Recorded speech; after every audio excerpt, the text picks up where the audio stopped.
Hello students, आज की इस एक्टिविटी में हम डिफरेंट बॉडीज का centre of gravity find out करना सीखेंगे। We will start with a uniform rod.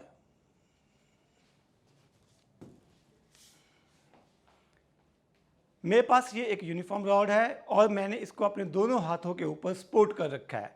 मैं अपने दोनों हाथों को धीरे धीरे पास लाऊंगा एंड अल्टीमेटली दोनों हाथ एक ही पॉइंट पे पहुंच जाएंगे and that point will represent centre of gravity of this rod.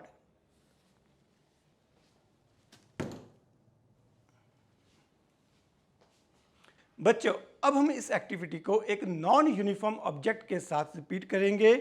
यहाँ पर मेरे पास एक वाइपर है, तो इसका मास इस तरफ ज़्यादा है, मीन्स डेफिनेटली इसका सेंटर ऑफ ग्रेविटी इस तरफ होना चाहिए। मैं इस एक्टिविटी को ठीक वैसे ही शुरू करूँगा। दोनों हाथों के ऊपर मैंने इस वाइपर को बैलेंस कर लिया है और धीरे धीरे मैं अपने हाथों को पास ला रहा हूँ। आप लोग देखिए, खुद ब खुद ही एक ही हाथ आगे मूव कर रहा है। Left side is moving more and more as compared to right hand side and ultimately I will reach at a point। यहाँ पर मेरे दोनों हाथ मीट कर जाएंगे और वाइपर अभी भी बैलेंस्ड है, विच मीन्स दैट इसका सेंटर ऑफ ग्रेविटी मेरे हाथों में यहाँ कहीं पे इस पोजीशन पे लाई कर रहा है।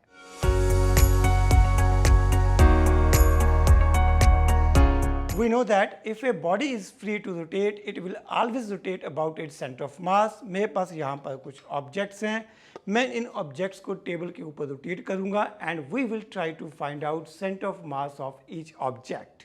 चलिए शुरू करते हैं। आप लोग देख पा रहे हो कि जब भी मैं इस पेन को रोटेट करता हूँ तो ये एक ही पॉइंट के अबाउट, लगभग इस पॉइंट के अबाउट रोटेट करना शुरू करता है। मीन्स इस पेन का सेंटर ऑफ मास यहाँ कहीं लाइक करेगा। ये इस साइड से थोड़ा ज़्यादा डिस्टेंस है बिकॉज इस तरफ कैप की वजह से पेन का मास ज़्यादा है and centre of mass will always shift towards heavier side.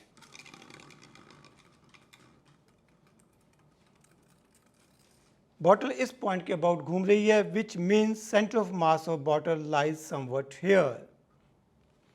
Next, इस केस में बच्चों मेरे पास बिल्कुल ही नॉन यूनिफॉर्म ऑब्जेक्ट है। इस तरफ वुड है, इस तरफ आयरन है। आयरन की डेंसिटी ज़्यादा है, वुड की डेंसिटी कम है। इसको अब रोटेट करके देखते हैं कि किस पॉइंट के अबाउट ये रोटेट करता है, इसका सेंटर ऑफ मास कहाँ पर लाई करता है। Centre of mass lies somewhere here. Once again,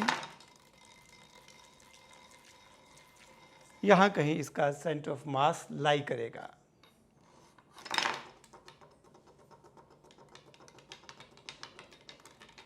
students, इस बार मेरे पास एक इरेगुलर लैमिना है और मैंने इस इरेगुलर लैमिना के अपोजिट साइड में एक वाइट शीट लगा रखी है। मेरे पास एक वेट है जिसको कि मैंने थ्रेड के साथ बांध रखा है। ये वेट प्लम्ब लाइन का काम करेगा। इस थ्रेड के ऊपर मैंने कलर लगा रखा है ताकि मैं इस कलर का इंप्रेशन इस वाइट शीट के ऊपर ले सकूं। अब मैं इस लैमिना को, इरेगुलर लैमिना को किसी भी एक पॉइंट से होल्ड करूंगा और ये अपने आप ही खुद को इस तरीके से अलाइन कर लेगा ताकि इसका centre of gravity vertically downward रहे। अब मैं उसी हाथ से थ्रेड को पकड़ूंगा एंड ये थ्रेड खुद ब खुद कहीं ना कहीं रुकेगा and I will just mark an impression thread कहाँ पे आ रहा है। नाउ मैं अब किसी और पोजीशन से, कहीं से भी दोबारा से इस लैमिना को होल्ड करूंगा, ये खुद को अलाइन करेगा। फिर से मैं एक बार थ्रेड को पकड़ूंगा और फिर से इसका कलर इस शीट के ऊपर ले लूँगा। जिस पॉइंट पे ये दो लाइंस इंटरसेक्ट करेंगी, that point will represent centre of gravity of this irregular lamina. हम लोग इस पॉइंट के ऊपर इस इरेगुलर लैमिना को बैलेंस करने की कोशिश करेंगे। स्टूडेंट्स, मेरे पास एक नेल है और मैं इस नेल के ऊपर इस इरेगुलर लैमिना को बैलेंस करने की कोशिश करूंगा। मैं इस पॉइंट के ऊपर, यानी कि point of intersection of two lines के ऊपर इसे बैलेंस करने की कोशिश करूंगा।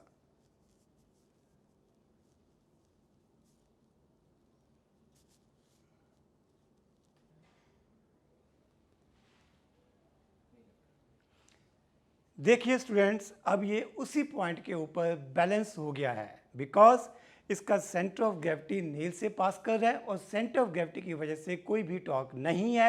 इस समय ये स्टेबल इक्विलिब्रियम पोजीशन में है।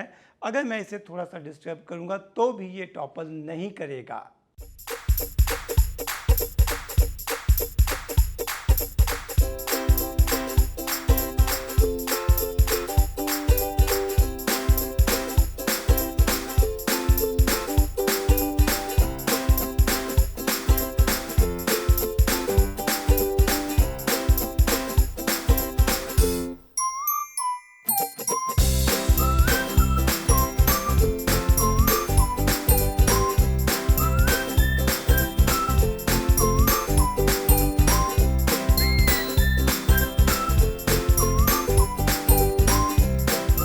इसी तरह से इंटरेस्टिंग वे में फिजिक्स को समझने के लिए, फील लेने के लिए बने रहिए हमारे साथ। नमस्कार।